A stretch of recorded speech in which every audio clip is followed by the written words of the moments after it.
Bom dia, boa tarde, boa noite para quem está nos assistindo.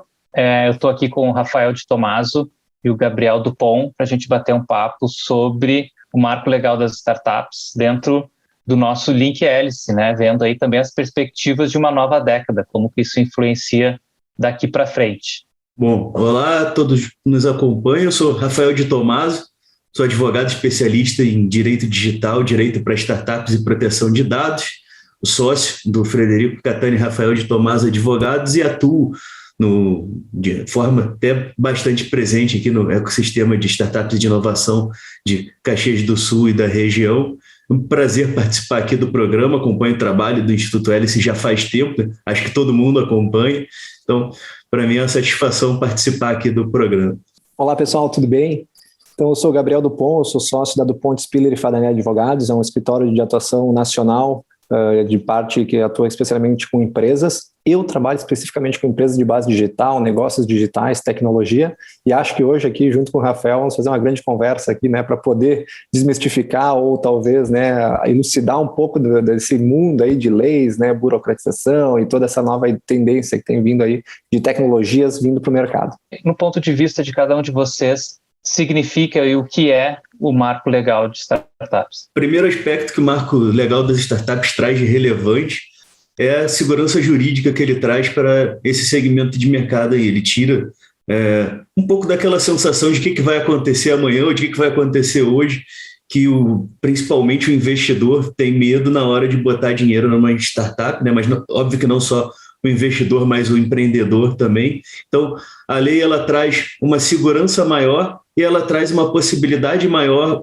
de investimentos mesmo. Ela tem esse intuito de fomentar esse mercado de startups de inovação. Perfeito, até complementando, né, a fala do Rafael, acho que assim, claro, né, as leis elas sempre vêm acompanhando, né, elas sempre vêm depois que os negócios, né, que toda essa movimentação, né, de tecnologias vem acontecendo.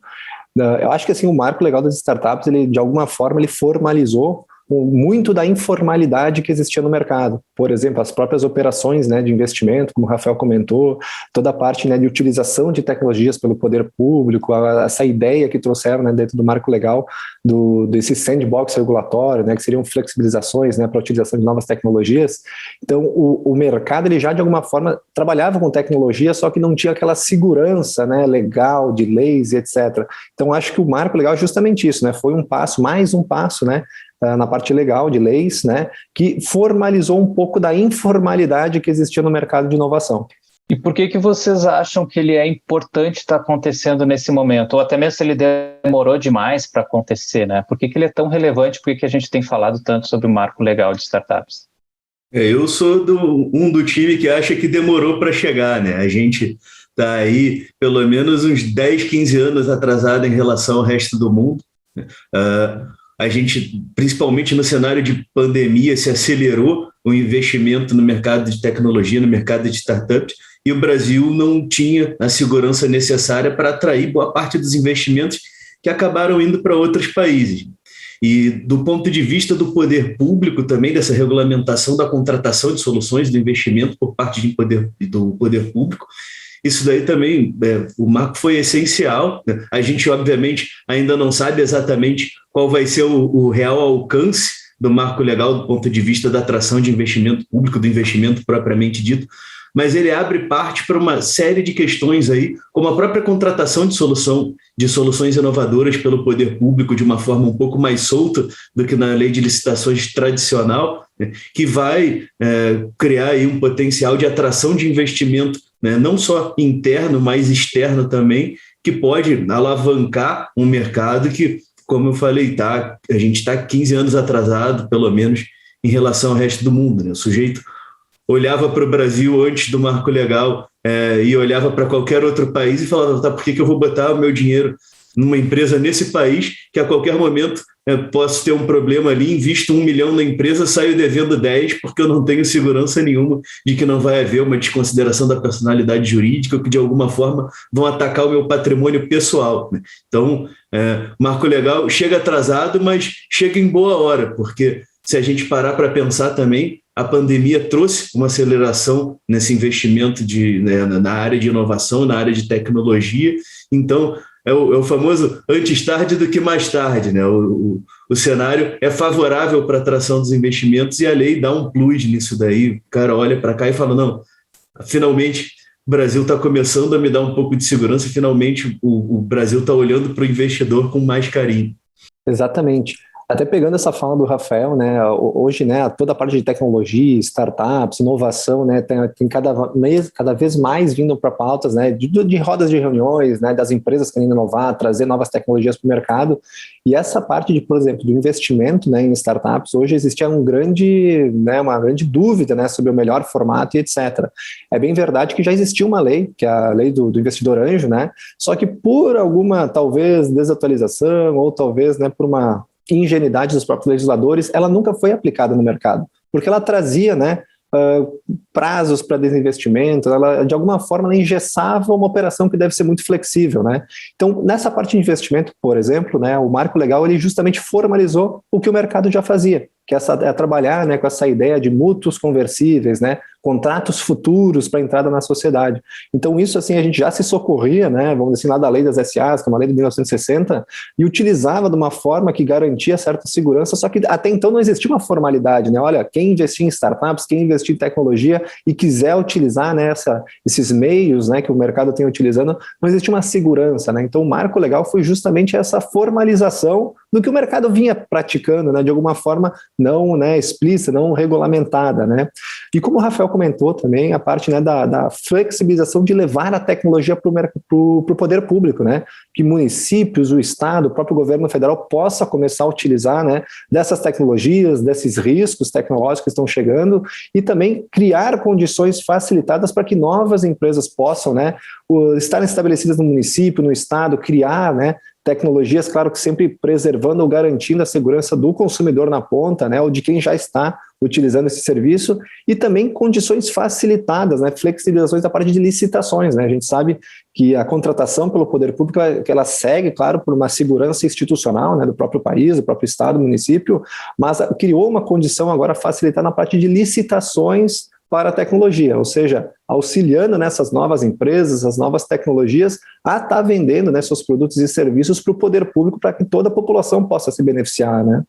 Então, pelo que eu estou entendendo... Um parêntese rápido, a lei do investidor anjo que o Gabriel comentou é um típico exemplo da lei bem intencionada que não funciona porque não ouviram as pessoas que utilizam aquela ferramenta na prática, né? Então, falaram, olha só, vamos regulamentar isso daqui, mas regulamentaram de uma forma que na prática não servia para nada, né? Regulamentava de um jeito que não se conectava com a prática do mercado. O marco legal das startups, por sua vez, não, ele já traz... Claro, ele tem muitos pontos que ainda são alvo de crítica e com certa razão, mas ele já traz um cenário muito mais favorável e muito mais conectado com a realidade do que era a lei do investidor anjo.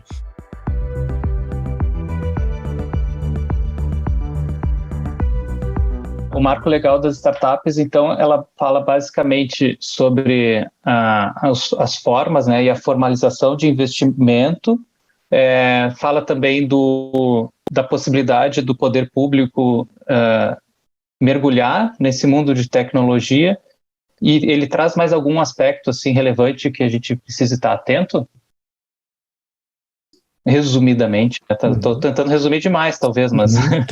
Vou pegar um ponto também que o marco legal ele traz, que é a possibilidade de algumas empresas que elas são obrigadas, né, a destinar, né, parte do seu recurso, né, parte dos seus faturamentos para desenvolvimento de P&D, né, de desenvolvimento de pesquisa, né, para novas tecnologias, etc. E geralmente esse valor ele é atribuído sob uma receita bruta ali, né, que essa empresa recebe no final do ano, principalmente para empresas regulatórias, de energia, né, de telecomunicação, de petróleo, que elas têm que, né, destinar um pedacinho da sua verba para fomentar a pesquisa, né, e que ela continua sempre evoluindo. O marco legal também trouxe essa possibilidade de que esse recurso, né, que tu é obrigado a gastar, né, em P&D, né, com novas tecnologias, que ele possa ser destinado, claro que muito bem controlado, né, para o investimento de P&D em pesquisa para startups, né. Então, geralmente, né, o investimento era feito para grandes outras empresas de tecnologia, hoje esse recurso ele pode estar sendo, né, desenvolvido por um centro de inovação, né, para startups que estão ali gerando um conhecimento, uma tecnologia que vai, vamos dizer assim, talvez, né, revolucionar esse mercado. Isso é muito legal de escutar, porque ele acaba sendo um marco regulatório não somente para as startups, mas para todo o ecossistema, né? O que a gente fala de inovação aberta começa a ter algumas bases que permite que as empresas usufruam disso também. Cada vez mais a gente vê essa aproximação das empresas, que é bem o caso do Hélice, né? Das empresas com startups, ele seja justificado para fazer uso de políticas públicas também, né? Que é o caso aqui, pelo que eu entendi, para alguns segmentos, mas isso aponta uma tendência de outros segmentos também entrarem nessa linha. Outro ponto também que é interessante, Thomas, é essa criação que foi, né, foi trazida em poucas linhas, né, foi mais ou menos um artigo, né, mas ele criou a ideia desse sandbox regulatório, né, que ele chamou ali de Programa de um Ambiente Regulatório Experimental para Novas Tecnologias. O que é isso, né? Ele trouxe um conceito que ele surgiu na Inglaterra, né, que é justamente flexibilizar algumas normas para a entrada de tecnologias no mercado, né, principalmente pensando, né, como é um ambiente regulatório, é para empresas que têm alguma regulação. E aí, novamente voltando, né, tecnologia, petróleo, né, energia elétrica, transportes, comunicação, né, todas essas empresas que possuem alguma regulamentação, a ideia foi, né, claro, no marco legal, trazer uma possibilidade já inicial. Acho que dessa lei ainda vão surgir, né, novos desdobramentos, mas justamente o que é, né? Vamos pensar em bancos, tá? O segmento financeiro, o segmento bancário. Até 8, 9 anos atrás no Brasil, a gente tinha mais ou menos de 6 a 8 grandes players, e são historicamente eles, né? Aqueles grandes bancos que estavam no Brasil, né?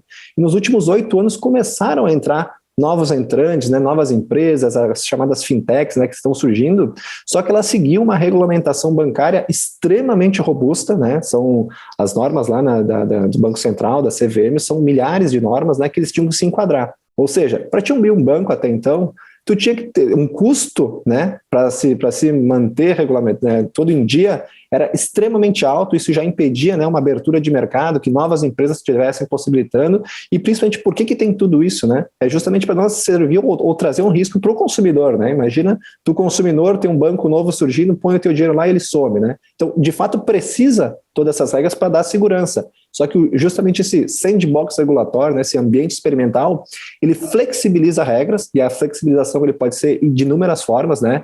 Com redução de impostos para a instalação, né, de uma empresa ali, dispensa de alguns alvarás, né, ou determinar que esses alvarás vão ser apenas quando a empresa tiver certo tamanho, né, um certo tamanho ou um volume de operações financeiras. Então, tu consegue, de alguma forma, flexibilizar algumas regras que já são, né, padrões de mercado, justamente para estimular que novas empresas ou venham a se sediar nesse lugar, ou que estimulem, né, novas tecnologias que a gente vai definir como importantes ou prioritárias, né? Então são formas também que a lei trouxe uma possibilidade de flexibilizar essas regras, e claro, ela ainda é muito inicial, existe muita coisa para ser falada sobre isso, né? Mas vai dar, vamos dizer assim, muito pano para manga, né? Muita possibilidade para novas tecnologias entrarem no mercado.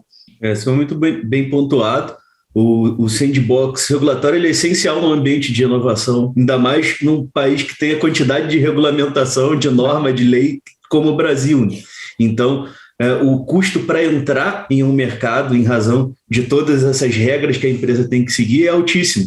Então, você acaba desestimulando a inovação, porque o pequeno nunca vai conseguir seguir todas as regras de CVM, Banco Central, nunca vai conseguir obedecer todas as normas que ele precisa para entrar no mercado. Então, como é que eu vou conseguir inovar? Como é que eu vou conseguir colocar minha fintech para andar observando todas essas regras? Isso pegando o exemplo do mercado financeiro, que eu acho que é um dos mais afetados, talvez o mais afetado, e realmente faz sentido que ele seja altamente regulado, até pelo histórico que nós temos em relação ao setor financeiro. Quase quebramos, os Estados Unidos quase quebraram, então faz sentido que nós tenhamos isso. Agora a gente está com uma crise de crédito na China, então é necessário que haja uma regulamentação. O que tem que haver é um cuidado, ainda mais no ambiente de inovação que a gente vive atualmente, mundialmente, para que você não impeça o desenvolvimento, que não impeça o surgimento de novos negócios, né, em razão desse ambiente de regulamentação pesada.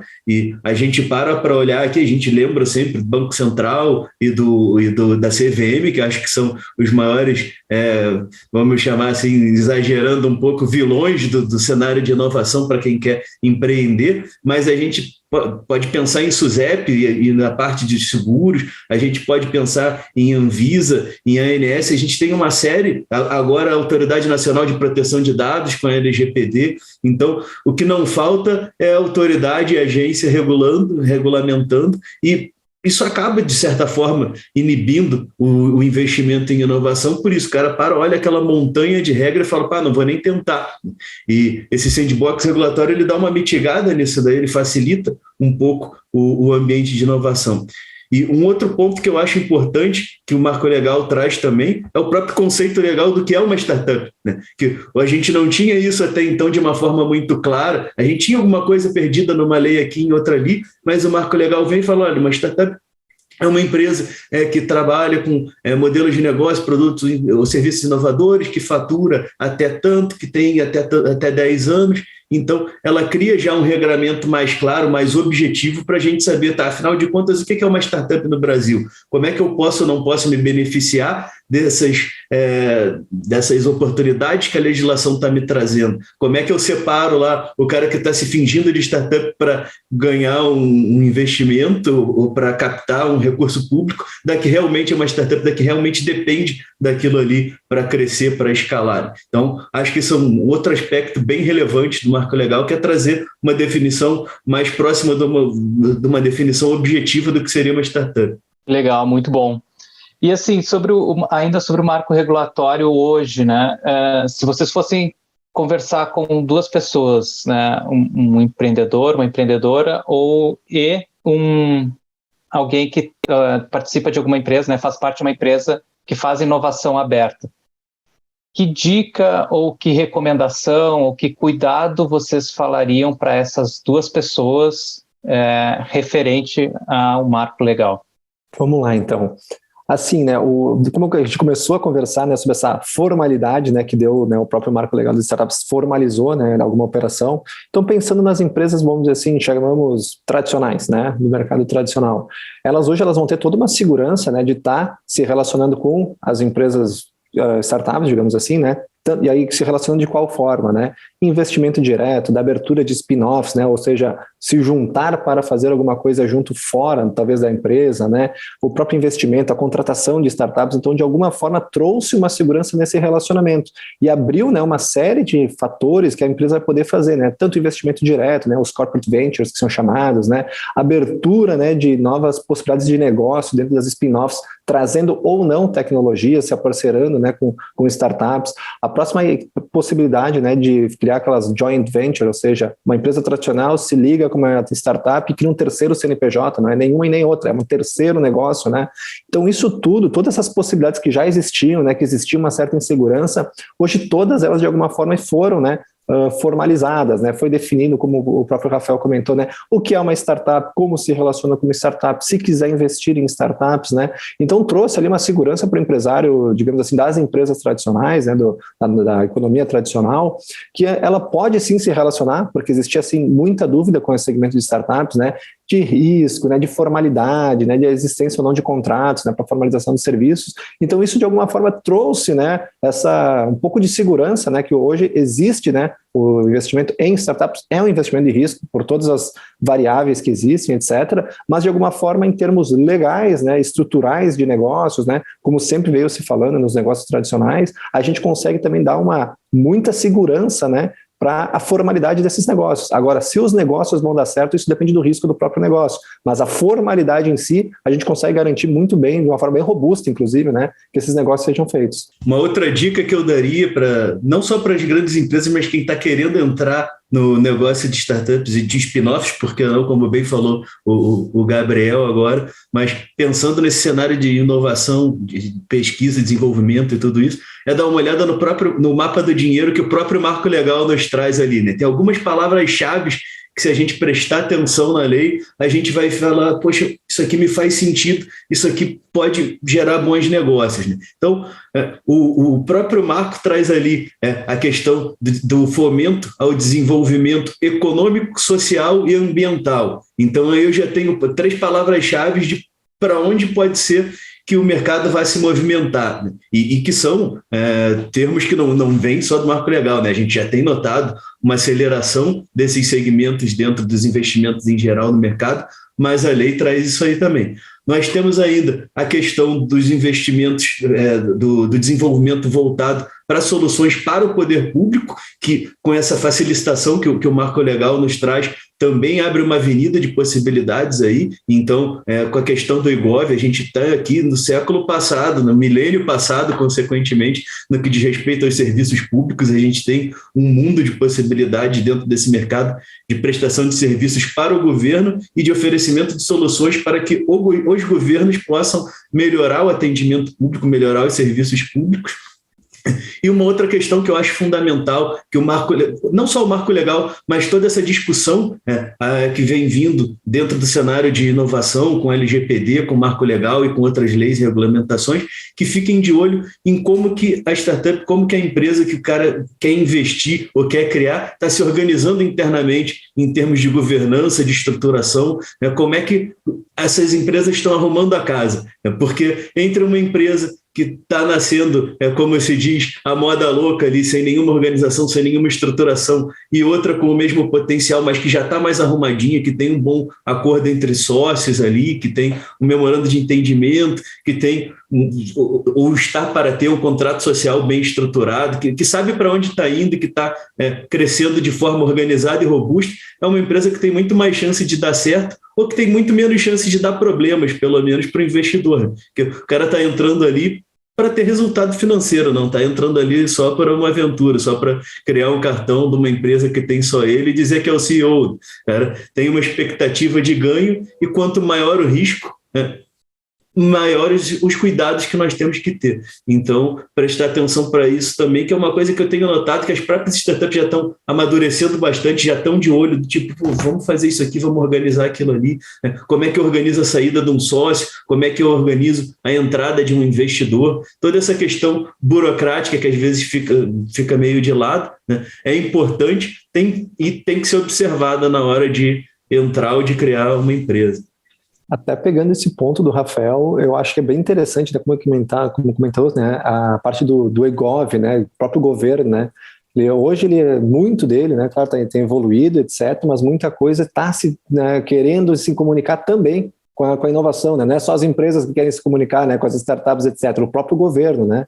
E o marco legal das startups, né, não diretamente, mas indiretamente, ele vai também auxiliar nas próprias estruturações das leis municipais, as leis estaduais que vão facilitar a entrada de novas tecnologias, atrair novas empresas para esses locais, né?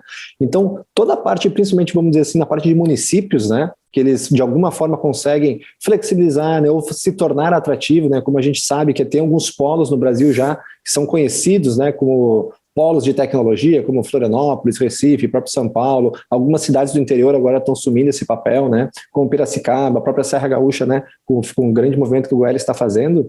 Só que a gente sabe que o movimento de inovação não é só de empresas de grande porte e startups, né, existe todo um segmento ali que precisa ser do poder público, né, as universidades contam muito para trazer, né, força de trabalho especializada e qualificada.